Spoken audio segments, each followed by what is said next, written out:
श्रियकान्ताय कल्याणनिधये निधयेऽर्तिनाम् श्रीवेङ्कटनिवासाय श्रीनिवासाय मङ्गलम् लक्ष्मी सविभ्रमालोकसुभ्रूविभ्रमचक्षुषे चक्षुषे सर्वलोकानां वेङ्कटेशाय मङ्गलम् श्रीवेङ्कटाद्रिशृङ्गाग्रमङ्गलाभरणाङ्ग्रये मङ्गलानां निवासाय श्रीनिवासाय मङ्गलम् सर्वावयव सौन्दर्य सम्पदा सर्वचेतसां सदा सम्मोहनायास्तु वेङ्कटेशाय मङ्गलम्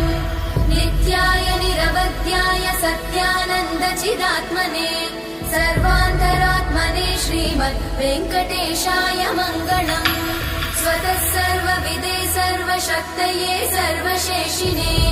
सुलभाय सुशीलाय वेङ्कटेशाय मङ्गलम्